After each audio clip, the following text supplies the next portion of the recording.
Itu yang pertama, ya. Jadi di dalam Taurat ini akidah teman-teman kita orang Yahudi, ya, di mana mereka memiliki konsep kalau berdasarkan Taurat ini, ya. Saya berbicara dalam konteks Tauratnya Musa, ya. Ini adalah monotheism atau tauhid, di mana Allah sebagai zat yang maha mencipta dengan segala kesempurnaannya, tanpa bantuan apapun, tanpa teman, tanpa anak, tanpa dan lain-lain. Dia laisa kamitslihi syai'un. Dia yang sebagai Rabb satu-satunya. Nah, jadi orang-orang Bani Israel itu mengimani Allah sebagai Rabb yang maha mencipta segala-galanya, ya. Nah, dia tidak memiliki sekutu antara dia dengan makhluknya, karena dialah yang menciptakan makhluknya. Nah, itu satu. Yang kedua, dijelaskan bagaimana proses penciptaan manusia. Allah menciptakan manusia tadi, dia meniup ruh ke dalam hidung Adam. Jadi man yang dimaksud di dalam ayat tadi adalah laki-laki, itu khitabnya kepada Nabi Adam yang diciptakan dari debu tanah itu. Dan ini sejalan juga dengan Al-Quran, di mana Allah, inna masalah Isa indallahi kamasali Adam khalaqahu min turab tsumma qala lahu kun fayakun. Sungguhnya Allah, perumpamaan Allah menciptakan Isa itu sebagaimana dia menciptakan Adam. Dia ciptakan Adam dari tanah, dan jika dia ingin menciptakan, dia berkata kun, jadilah, maka akan terjadi. Jadi Allah menggambarkan di situ bagaimana mudahnya Allah menciptakan segala sesuatu, termasuk manusia, yaitu dia tinggal meniupkan ruh itu ke dalam prototipe manusia itu atau casingnya itu, tinggal ditiup saja ke hidungnya maka dia hidup. Nah, begitu juga ketika dia menciptakan Yesus di situ, kalau dalam Al-Quran dijelaskan bahwa sama, ditiupkan menggunakan kalimat yang sama, yaitu ditiupkan, sama. Jadi bagaimana Adam ditiupkan, Yesus pun Allah tiupkan juga nyawanya. Jadi sama di situ. Hanya saja yang membedakan adalah prosesnya. Kalau Adam itu Allah ciptakan langsung dengan tangannya melalui debu tanah, sedangkan Isa itu melalui kehamilan. Sehingga di sini dapat ditarik kesimpulan bahwa tidak ada Tuhan-Tuhan lain selain daripada Allah Subhanahu wa Ta'ala. Karena Dia menciptakan alam semesta, lalu Dia menciptakan manusia serta anak keturunannya. Maka di ayat selanjutnya dikatakan, maka beranak keturunanlah di situ kan, sehingga menjadi khalifah. Khalifah kalau dalam bahasa Arab itu adalah yang menguasai atau yang menggantikan bisa, tapi penguasa juga bisa. Di dalam ayat itu dikatakan tadi, sehingga dia berkuasa atas ikan-ikan di laut dan burung-burung, ya, dan segala satunya yang di bumi. Artinya dia menjadi pemimpin di bumi ini. Itu proyeksi Allah terhadap manusia. Sehingga kalau ada narasi bahwa Allah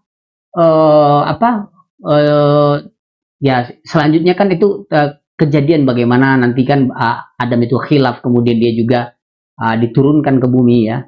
Nah, kalau saya tidak sepakat kalau Adam itu dikatakan bahwa dia dikutuk lalu tidak diampuni dosanya sehingga dia diusir. Tidak begitu. Tetapi Allah memang dari ayat itu, kejadian tadi Genesis, memang memproyeksikan manusia itu untuk hidup di bumi, untuk beranak keturunan di bumi, ya. Sedangkan dia khilaf, dia makan buah pengetahuan itu, dia sudah bertaubat dan taubatnya diterima oleh Allah Subhanahu wa Ta'ala.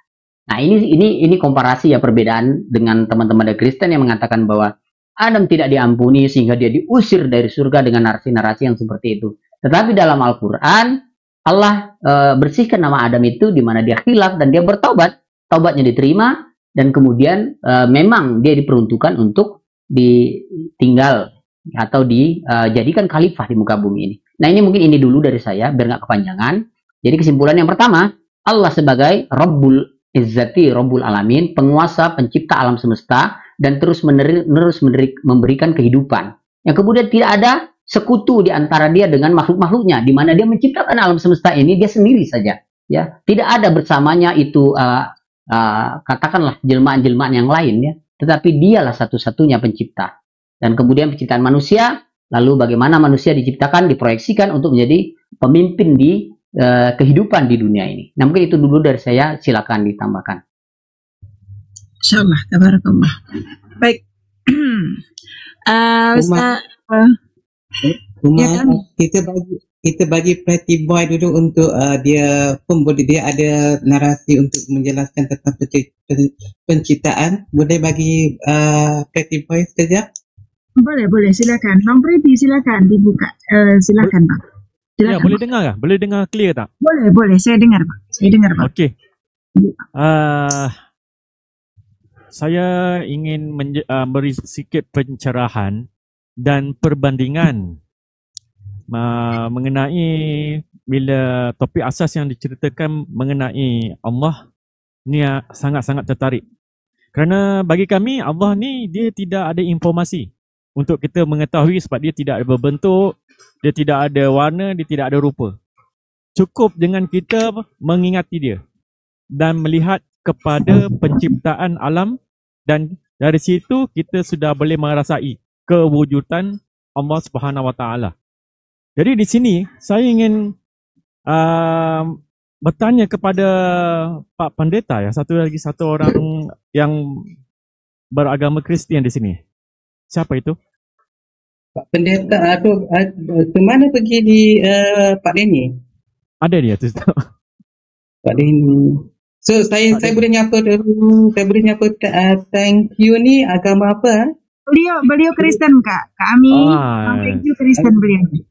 Assalamualaikum. Boleh buka mute ya nanti Waalaikumsalam warahmatullahi. Boleh buka mute ya Pak, thank you, nanti Pretty Boy nak tanya apa-apa nanti.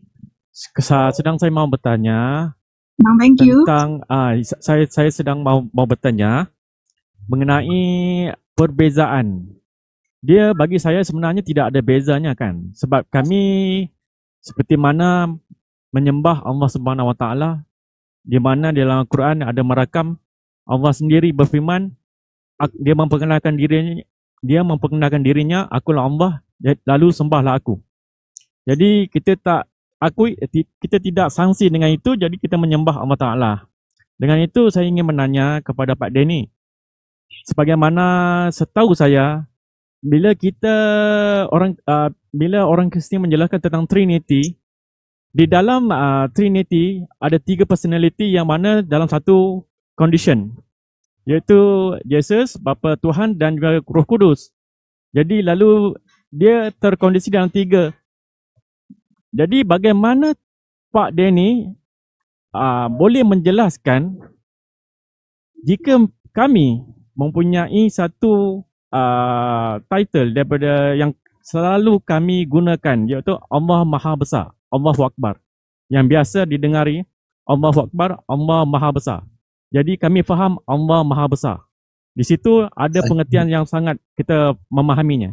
Bagaimana Pak Denny mau menjelaskan jika antara Yesus, Roh Kudus ataupun Bapa Tuhan ataupun Tuhan yang seperti mana Pak Denny faham, adakah bagaimana untuk menjelaskan yang Tuhan ini besar? Tuhan ini besar seperti Tuhan kami. Allah. Okay. Baik Pretty Boy. Pak Denny tak ada dah turun, tapi kita ada thank you di sini. Tapi Kenzo pun boleh juga kalau nak bagi tanggapan. Boleh? So persoalan Pretty Boy adalah mute-nya. Bang, thank you. Silahkan dibuka mute-nya, Bang. Ya, Bu. Silahkan, Bang. Silahkan ditanggapi. Apa? Pak Denny aja. Pak Denny. Pak Denny sudah turun. Pak Denny turun.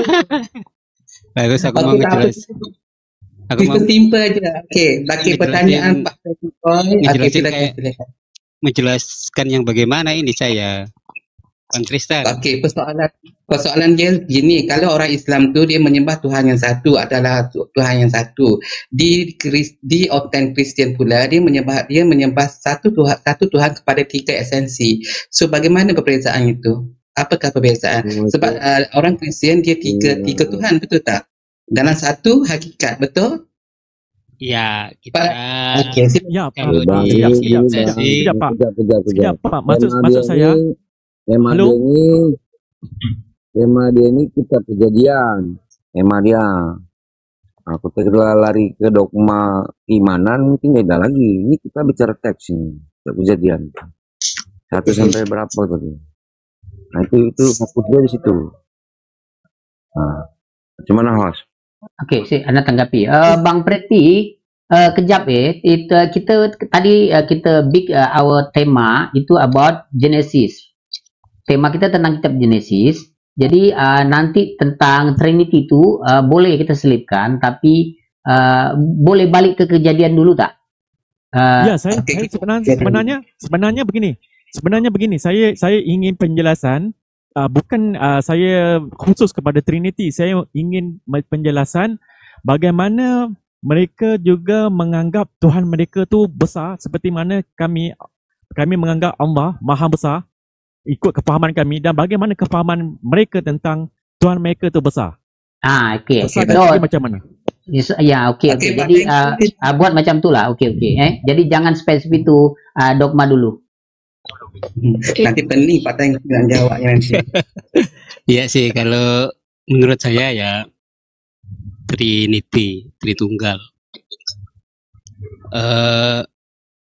Tuhan dalam satu hakikat, tapi dalam tiga pribadi. Pribadi Bapa Sang Sumber, pribadi Yesus sebagai Sang Anak, dan pribadi Roh Kudus sebagai penolong. Itu sih yang kita pahami ya. Jadi ada satu hakikatnya Tuhan, tapi dalam tiga pribadi. Pribadi Bapa Sang Sumber, pribadi Yesus Sang Anak, dan pribadi Roh Kudus. Itu Pak.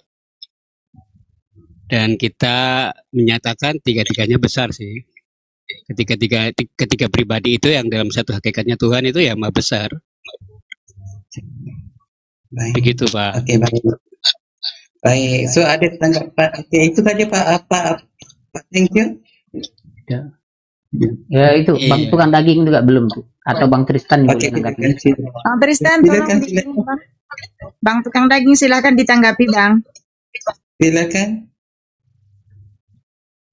Saya mau sapa dulu, ini siapa ini?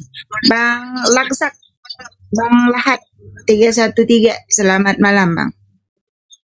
Umar, kalau ada hotel mau naik, turunkan saya saja di bawah pun tak apa. Tak apa Kak. Kenapa? Turunkan siapa? Bang Muslim Bang? Ya, Muslim. Baik. Izin ya Bang ya? Ya. Baik. Oke, kalau nggak biar saya tanggapi dulu ya. Thank you. Silakan Ustaz, silakan. Oke, jadi begini. Terima kasih Bang, thank you atas tanggapannya. Ini buat biar dikembangkan nanti ya. Karena ini terkait dengan Genesis tadi, kitab Kejadian. Saya tadi sudah memberikan premis di awal bahwa kitab Kejadian itu menjelaskan bahwa Allah Bapa lah satu-satunya Sang Sumber, dan Dia menciptakan segala sesuatunya itu sendiri. No associates, nggak ada sekutu di situ, tidak ada yang membantu, tidak ada teman, tidak ada dan lain-lain. Jadi dia bukan dia tidak dalam konteks seperti yang Abang jelaskan, di mana di situ ada Firman dan ada Roh Kudus. Tidak. Di dalam Kejadian itu, di situ tidak ada dijelaskan sekutu-sekutu selain hanya Dia sendiri saja. Nah, jadi kalau Abang katakan tadi bahwa di situ ada Firman, di situ juga ada Roh Kudus di situ. Dalam Kejadian ini konteksnya kira-kira Firman dan Roh Kudus itu belum lahir atau dia tidak disebutkan. Bagaimana Abang bisa menjelaskan itu? Kenapa? Karena dalam penciptaan itu hanya Dia sendiri saja, yaitu kalau dalam konteks Torah itu Yod-Heh-Vav-He ya, atau El-Eli. Dia sendiri saja yang menciptakan alam semesta dan segala isinya, termasuk manusia tadi. Begitu Bang, thank you. Silakan. Iya, kalau menurut saya nih orang awam. Di situ ada roh Allah yang melayang-layang. Dan ketika di Kejadian 1 ayat 26, ketika Tuhan menciptakan manusia, baiklah kita menciptakan serupa dan segambar dengan kita. Nah, kita di sini itu adalah Bapa dengan Putra di situ. Jadi kita di situ bukan ada dua pribadi di situ. Jadi berdialog itu si Bapa. Baiklah kita menciptakan manusia serupa dan segambar dengan kita. Ya. Nah itu bisa nyambung dari perkataan Yesus di Yohanes 8 ayat 42. Berapa? Ayat berapa tadi? Yohanes 8 ayat 42. Okey. Aku datang dan keluar. Yesus ini perkataan Yesus ya. Aku datang dan keluar dari Bapa. Artinya sesuatu yang adikodrati, yang abadi, yang maha kuasa itu keluar dari Bapa sang sumber itu, dan itu menjelma menjadi Yesus sang putra. Jadi kita bisa pahami di situ, Pak. Begitu. Oke, Yohanes 8 ayat 42. Kata Yesus kepada mereka, jika Allah adalah Bapamu, kamu akan mengasihi aku, sebab aku keluar keluar dan datang dari Allah, dan aku datang bukan atas kehendakku sendiri, melainkan Dia yang mengutus aku. Itu ke betul ke Pak? Thank you. Iya, betul. Oke. Jadi Apabila Yesus keluar dari kehendak Bapa itu sendiri. Jadi Bapa mengeluarkan sesuatu dalam dirinya, yaitu menjelma menjadi Yesus. Itu, Pak. Kalau menurut Oke, kita. saya tanggapi dulu ya. Ya. Oke, jadi Abang mengatakan bahwa ketika Tuhan hendak menciptakan manusia, Dia berdialog dengan firman-Nya tadi, begitu ya. Jadi ada dua di situ. Kita kan, ada kita ya. Tetapi ini penafsiran ya. Artinya secara eksplisit tidak begitu kan. Kalau menurut kalau dalam konteks bahasa aslinya itu kan bahasa rumpun Semitik ya, bahasa Ibrani ya. Kita Kejadian Torah itu kan kitab Ibrani ya. Di situ ya, di dalam yang kalimat itu ya, sebenarnya tidak bermaksud jamak di situ. Seperti Elohim. Elohim itu kan plural majestic. Kata ganti orang ketiga tunggal. Jadi di situ memang ada, mohon maaf nih ya, ini menurut saya, itu ada kesalahan di dalam penerjemahan sehingga memberi kesan tafsir bahwa di situ Tuhannya ada jamak di situ. Ya. Nah, padahal di konteks ayat yang pertama di situ tidak ada kejamakan di situ ketika Dia menciptakan semua itu Dia sendiri ya. Kemudian Dia hendak menciptakan manusia, dan kalau ya, itu tadi bahwa itu keindahan bahasa Semitik ya, seperti plural majestic ya. Jadi sama seperti kami, seperti itu. Kami artinya bukan kami itu bukan bentuk ramai tetapi penghormatan ya. Nah, kemudian segambar dan serupa itu juga bisa salah ditafsirkan kalau tidak memahami dari sudut angle asli daripada Torah itu sendiri. Di mana maksudnya di sini bukan Dia hendak menciptakan manusia dalam bentuk Tuhan, bukan. Kenapa? Karena Tuhan itu sendiri tidak terdefinisi apakah bentuknya seperti manusia. Kan tidak juga seperti itu. Tidak ada dalam keyakinan orang-orang Yahudi yang memahami bahwa bentuk Tuhan adalah seperti manusia, seperti laki-laki. Kan nggak ada gitu. Bahkan menurut keimanan di dalam Taurat orang Yahudi, Bani Israel itu ya, barang siapa yang meyakini bentuk Tuhan itu seperti manusia atau menggambarkan manusia itu seperti manusia, maka dia sudah menyembah berhala. Mohon maaf nih, makanya mereka sangat bertolak belakang dengan sebenarnya, mohon maaf ya, dengan Nasrani ketika itu. Karena dianggap menyembah berhala, di mana meyakini bahwa manusia itu berbentuk Tuhan gitu. Nah, makanya mereka nggak mau kalau sembahyang itu datang ke gereja. Di mana orang Yahudi itu dia lebih memilih ke masjid kalau sembahyang itu. Kenapa? Karena dalam keyakinan Islam juga seperti itu. Ada kaidah bahwa Tuhan itu tidak ada serupa dengan apapun yang Dia ciptakan. Dia termasuk manusia di sini. Nah, ditambah lagi dikeluarkan di dalam Torah itu dijelaskan bahwa Tuhan bukanlah manusia sehingga Dia menyesal ya, ataupun Dia lupa dan menyesal gitu. Dia berdusta dan menyesal.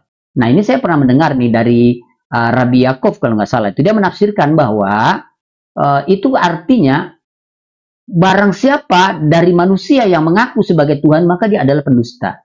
Begitu menurut keyakinan Yahudi. Sehingga dikatakan di situ Tuhan bukan manusia sehingga Dia berdusta dan menyesal gitu.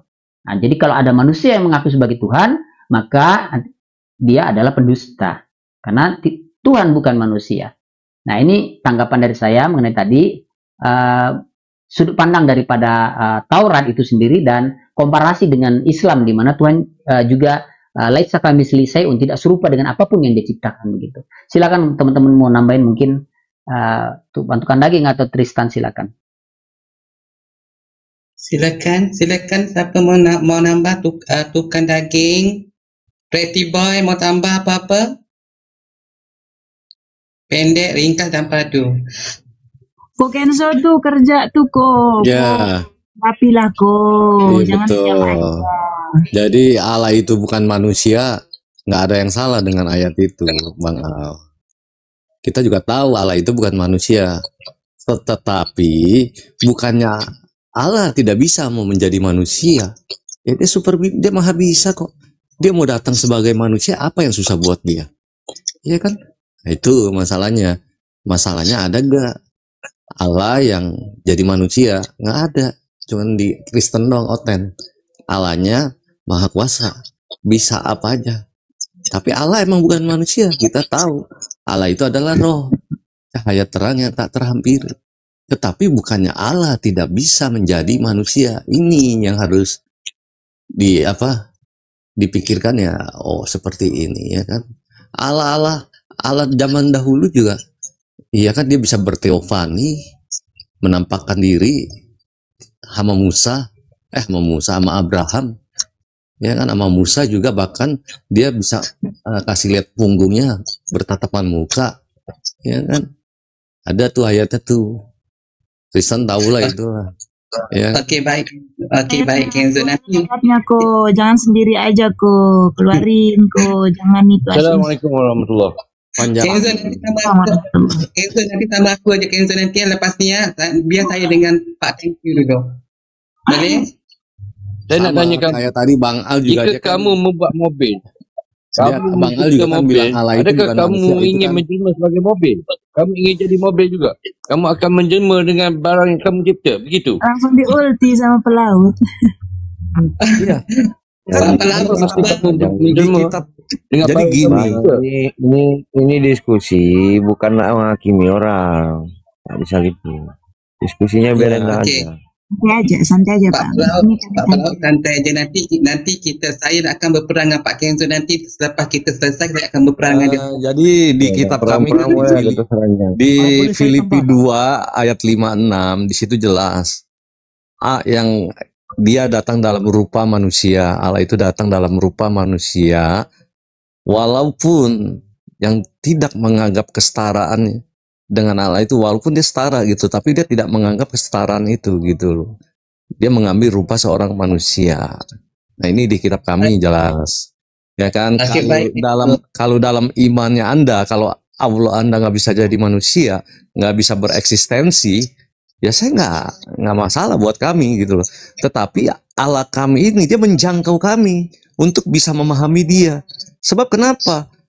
Logika kita nggak bisa nyampe untuk memikirkan dia, ya kan? Nah, makanya dia menjangkau kita, dia turun untuk menyelamatkan kita. Emang misinya mau menyelamatkan kita, tujuannya ya. Tujuan itu kan dia datang ke dunia ini bukan buat jalan-jalan, mau menyelamatkan kita gitu.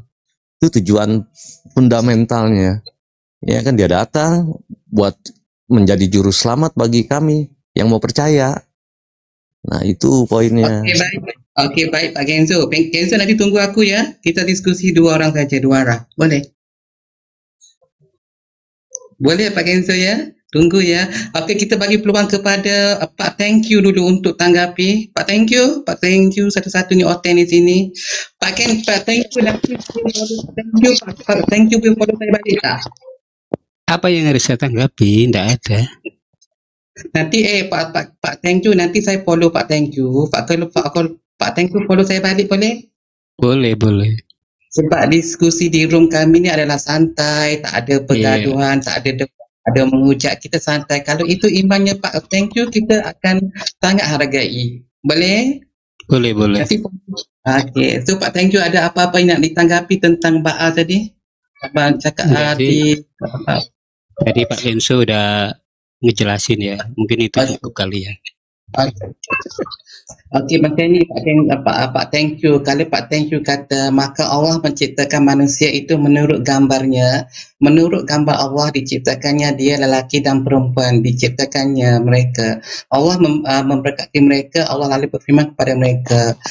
Bulan Abdullah dah bertambah banyaklah. Penuhi bumi dan lakukanlah itu. Berpuasalah atas ikan-ikan di laut dan burung-burung di darat. Persoalan saya, Allah menciptakan serupa dengan gambarnya. Maka kalau gambar Allah itu diberi pilihan, sama ada lelaki ataupun wanita. So, kalau Allah itu boleh kita gambarkan sebagai seorang wanita ataupun gambaran sebagai seorang lelaki. Pak, thank you. Sudah tanggapi.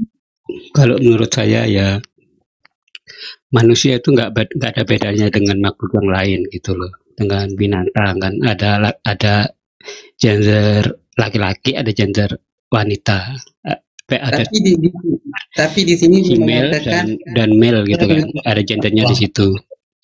Kalau menurut saya serupa dan segambar dengan kita, yaitu yang menurut saya itu adalah Bapa dan Putra, itu di dalam kehendak gitu loh, di dalam kehendak. Jadi bukan Tapi sini secara wujud ya, bukan secara wujud kalau menurut saya, tetapi secara kehendak. Manusia memiliki kehendak sama seperti halnya Bapa dan Putra. Itu yang menurut saya. Pencerahan kah?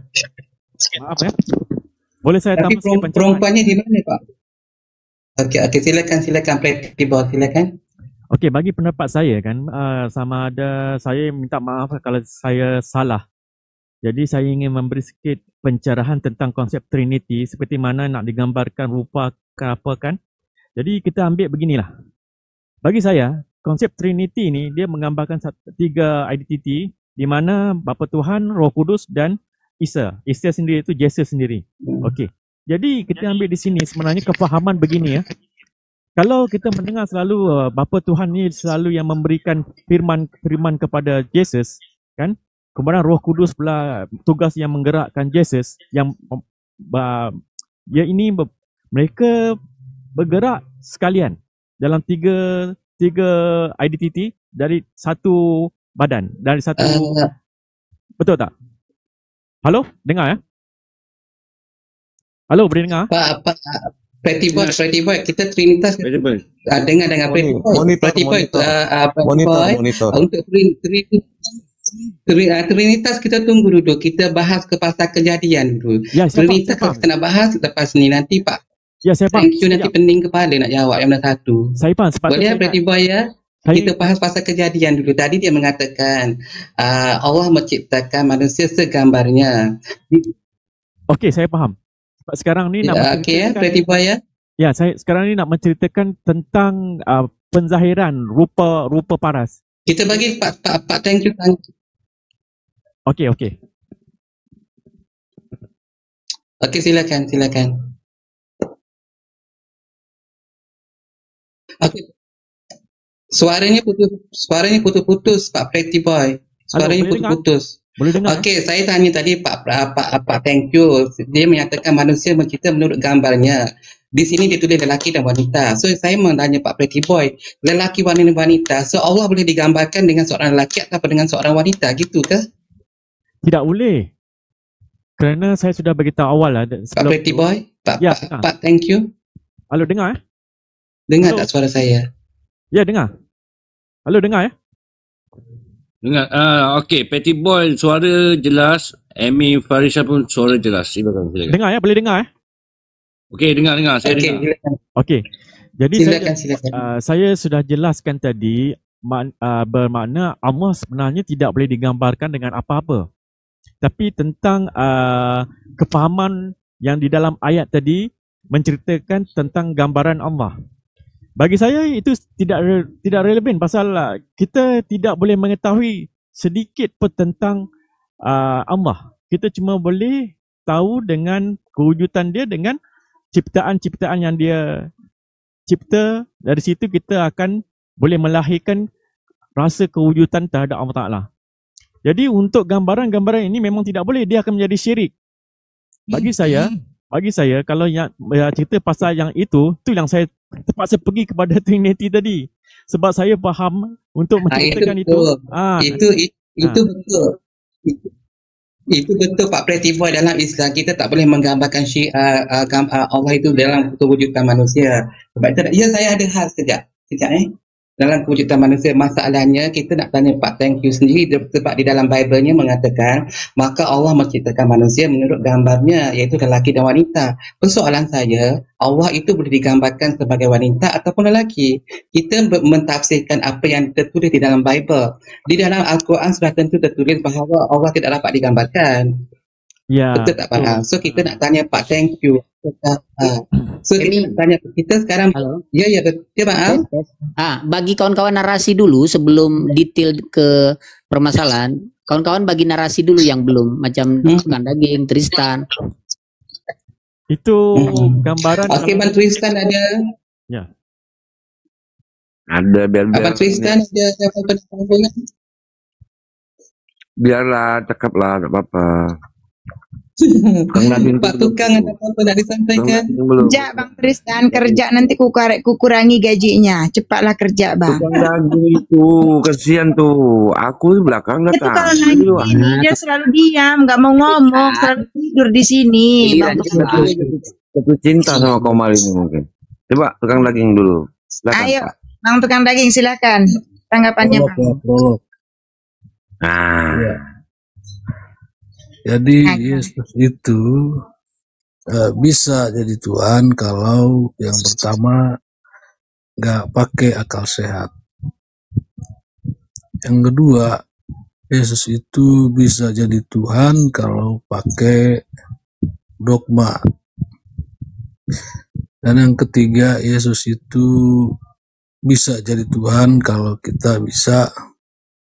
kita mencampur adukan atau mensinkretismekan ajaran pagan dengan ajaran Yesus itu, atau kisah ataupun tentang kitab yang dia bawa gitu. Nah, itu aja prolog ya.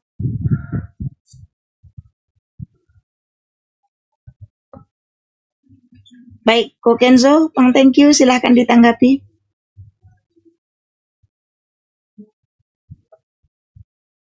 Ya, Silakan. ya. Nah, sekarang kenapa Yesus ini digambarkan dengan seorang laki-laki? Nah, kita harus tahu kenapa nggak Yesus perempuan gitu loh.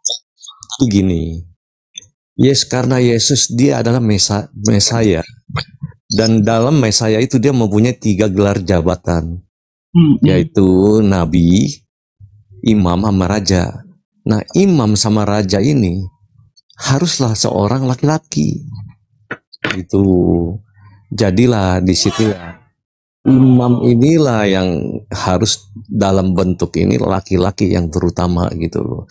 Kalau Allah menciptakan dalam rupanya ini, secara makna, secara ininya mungkin apakah Allah itu kan kita roh ya, makna pengertian serupa dan segambar dengan kita, saya juga belum tahu pasti ya, tapi kalau yang saya tahu kenapa Yesus itu harus seorang laki-laki, ya kan?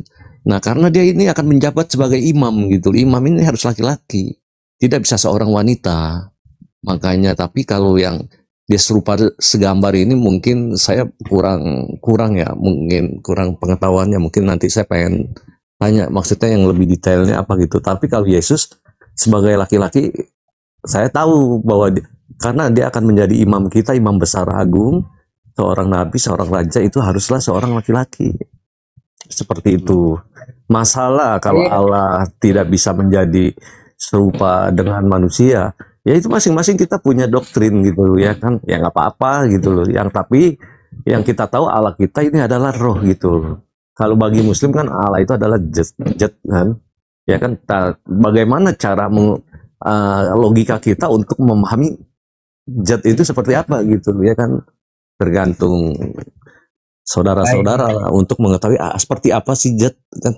Kalau kita makan kita tahu kalau Allah kita itu adalah roh, dia cahaya terang juga yang tak terhampiri, seperti itu. Dan ya, silakan.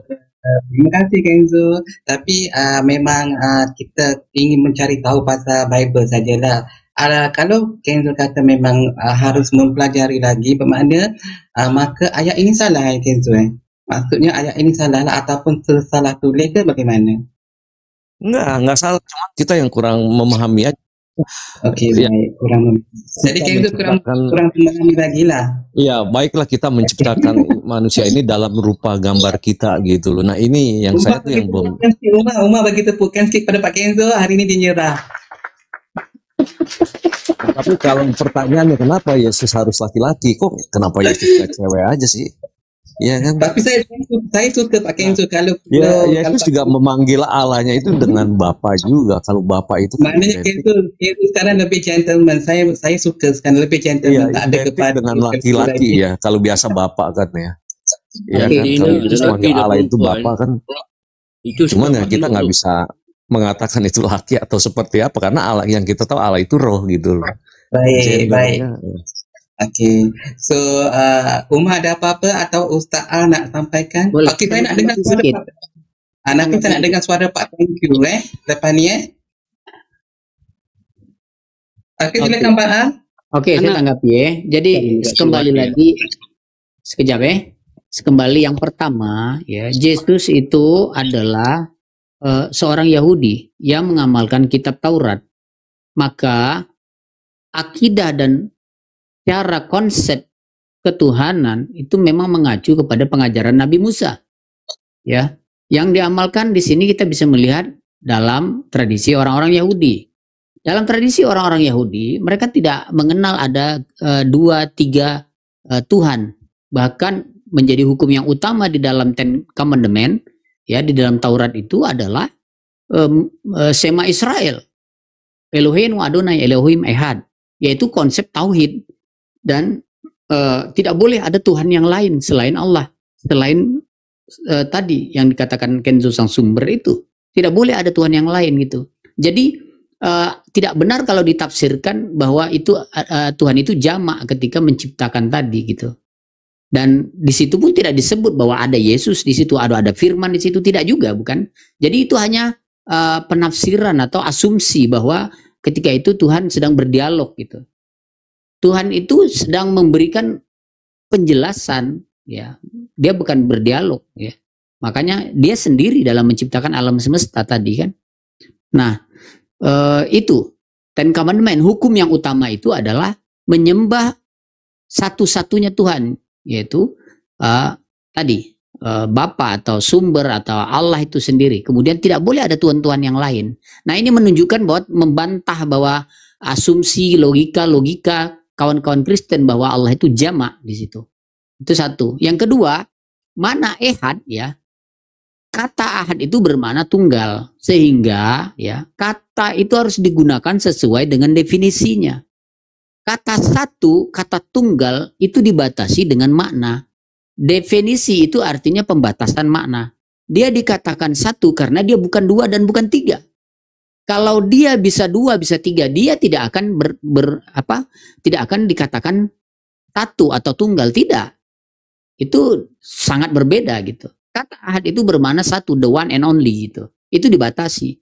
Kan definisi itu kan artinya pembatasan makna gitu. Sehingga tidak boleh lompat dari makna itu.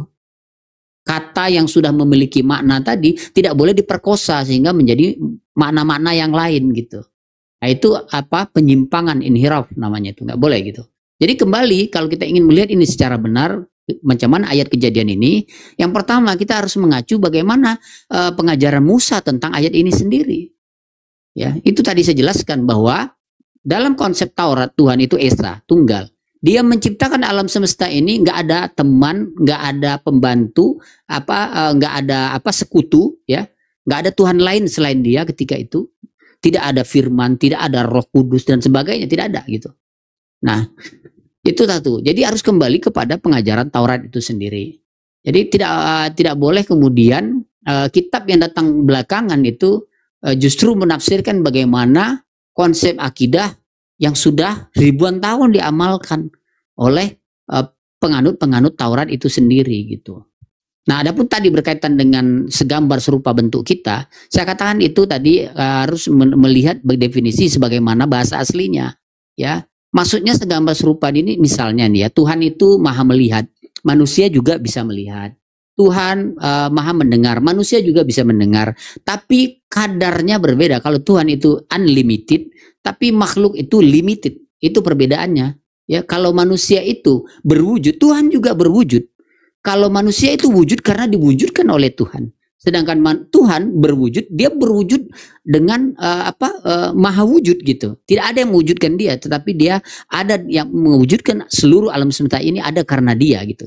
Manusia bergantung, Tuhan tidak bergantung. Maksudnya itu, serupa dan segambar itu. Jadi ada beberapa karakter yang Tuhan berikan kepada manusia, ya, yang sedikit bukan serupa ya, tetapi dia berikan kepada manusia itu sendiri itu. Misalnya, Tuhan itu Maha Pengasih, Maha Penyayang. Manusia juga punya sifat kasih, sifat sayang. Tapi apa? Kasih sayang manusia terbatas, sedangkan Tuhan tidak terbatas. Itu yang dimaksud segambar dan serupa itu gitu. Jadi bukan bentuk wajah dan secara fisik. Ini pemahaman yang rancu dan kacau balau gitu. Nggak mungkin rupa dan fisik Tuhan itu juga seperti rupa dan fisik manusia. Maka nanti akan banyak pertanyaan, kalau manusia Tuhan seperti manusia, berarti dia butuh minum, dia butuh makan, dia butuh tidur, dia butuh beol dan seterusnya. Butuh kejamban, ya. Butuh nikah, butuh beranak keturunan, jadi rusak semua pemahaman itu. Nah, ini tanggapan saya, mohon maaf ya, saya luruskan, kembalikan on the track gitu. Sebagaimana pengajaran Musa, kita nggak bisa lari dari sana. Oke, silakan lanjut Emi. Bang, thank you. Mungkin mau ditanggapin Bang, thank you. Bang, saya nak suruh Bang thank you. Bang, thank you, silakan bersuara, buka mute, tanggapi apa yang dikatakan Pak Al. Silakan, Bang, thank you. Iya, yang tadi saya maksud diciptakan serupa dan segambar dengan kita itu bukan dari secara fisik ya, tetapi secara kehendak gitu loh. Secara kehendak itu secara berpikir ya.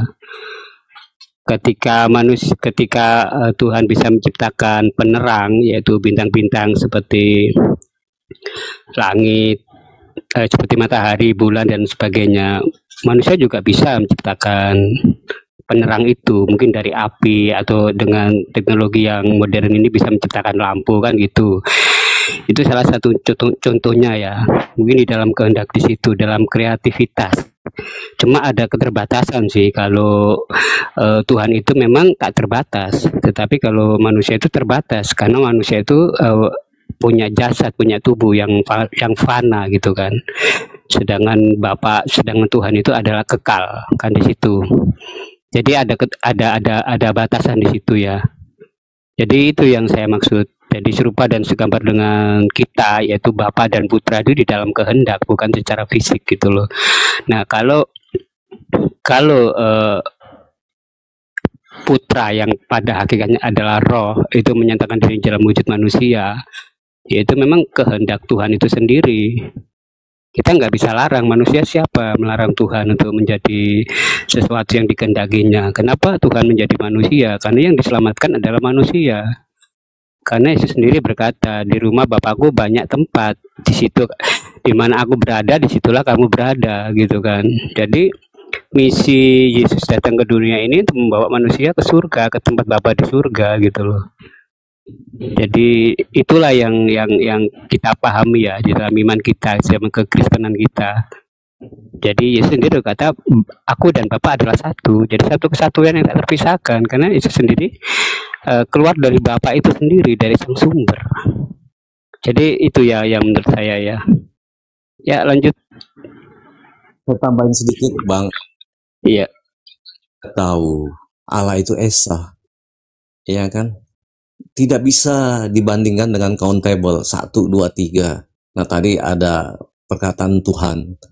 Nah kalau di dalam iman kekristenan Tuhan Yesus, kita seperti Yohanes 13:13, kita harus tahu dulu tekstual konteksnya.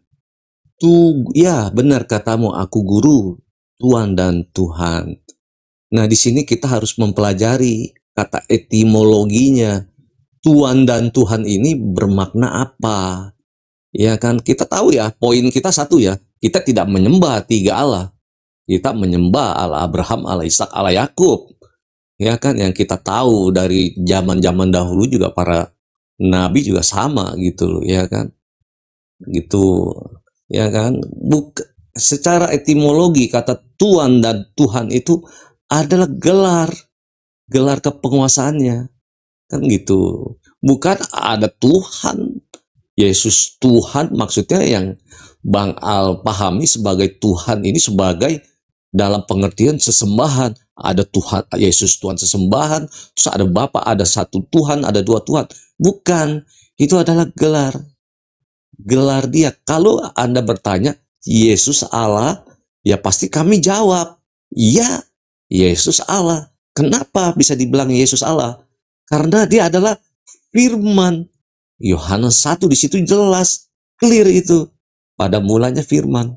Firman itu bersama Allah. Dan firman itu adalah Allah. Dan firman itu telah menjadi manusia. Nah, kalau ditanya Yesus firman, kalau Yesus Allah, iya dia emang Allah. Hakikatnya adalah dia firman. Tetapi substansinya yang dia menjadi daging itu adalah dia datang sebagai manusia. Ya, kalau dia datang sebagai manusia, pertanyaannya, sebelum dia datang sebagai manusia, dia apa? Kan logikanya kan harus jalan. Aku datang sebagai manusia. Nah, sebelum dia datang sebagai manusia, pertanyaan, sosoknya apa gitu loh. Nah, kan tapi sudah dijelasin bahwa dia adalah firman. 3, dia menciptakan sesuatu, segala sesuatu. Ya kan? Nah, disinilah Allah kita ini menjangkau kita untuk bisa memahami dia. Ya, dan dia telah menjadi manusia yang disebut juga sebagai anak tunggal Bapa. Nah, disinilah bahwa di dalam kekristenan ini bukan 3 Allah, 3 pribadi, tapi satu hakikat yang kita harus pahami di situ. Dan Allah itu tidak bisa dibandingkan dengan countable. 1, 2, 3, tidak bisa. Yang kita tahu Allah itu Esa, satu-satunya, tidak ada yang lain. Gitu loh. Kalau mengenai Yesus, Tuhan Yesus, kita panggil dia Tuhan karena itu gelar. Ya kan, kenapa? Dia Mesias, juru selamat yang harus mempunyai jabatan 3, nabi, imam, raja. Itu kita nggak menyembah 3 Tuhan. Ya, nah, mengenai dia bisa jadi apa, ya itulah hebatnya dia gitu loh. Dia punya kuasa, dia mau jadi apapun terserah dia gitu loh. Dia yang berkehendak kan gitu. Kalau yang lain nggak bisa, ya panjang kali kamu. Tak tempat saya mau catat apa yang kamu tulis. Okey, Pak Thank You, saya mau tanya Pak Thank You dulu. Pak Thank You, kenapa saya tak boleh nak follow Pak Thank You? Pak Thank You? Boleh bang, boleh. Aku follow. Saya tanggapin ya. Sudah boleh bang. Follow. Okey, nanti saya follow bang nanti bang. Nanti follow saya je. Kita tengok di sini diskusi bagus saja, tak ada apa-apa pun. Tadi saya follow Pak Thank You. Thank You, sila follow saya ya. Nanti kalau ada diskusi tentang agama, saya akan jemput Pak Thank You sekali dengan Bang Al. Okey. Okey, kita biarkan tukang daging nak tanggapi apa. Silakan Pak Tukang. Iya. Kau tanggapi. Ini kalau firman dalam Al-Quran itu bermakna wahyu ya, atau pengajaran. Itu sebenarnya relate ya dengan apa yang diterima oleh para nabi sebelumnya gitu. Misalnya Yesus 17 nomor 8 itu, segala firman yang dia terima kemudian dia sampaikan. Artinya di sana ada pengajaran ya, ada aturan. Sama seperti Nabi Musa yang juga menerima firman, atau yang lebih mengerucut menjadi the 10 of commandment itu, 10 perintah Tuhan. Artinya yang dia terima itu adalah pengajaran yang kemudian dia menjadi aturan gitu. Nah, tapi kalau firman itu dimaknai sebagai proses inkarnasi ya, proses emanasi, maka dia nyambungnya ke ajaran pagan gitu, para penyembah berhala. Yohanes 1 nomor 14 itu firman itu telah jadi manusia gitu. Yang mana memang ajaran pagan itu konsepnya adalah Tuhan yang gaib itu, yang transcendence, yang metafisik, yang tak terhampiri oleh panca indera itu, dia mewujud, menjelma menjadi sesuatu yang konkret gitu. Nah, contoh-contoh wujud yang konkret dari para penyembah pagan itu bisa kita lihat kepada agama Hindu misalnya, atau kepercayaan pada dewa-dewi Yunani kuno, Romawi kuno, ataupun Mesir kuno. Tuhannya itu diwujudkan dalam bentuk patung dan juga dipersonifikasikan. Di di divisualisasikan bentuknya sama seperti manusia gitu. Kalau dewa-dewi orang Eropa misalnya pagannya, maka dewa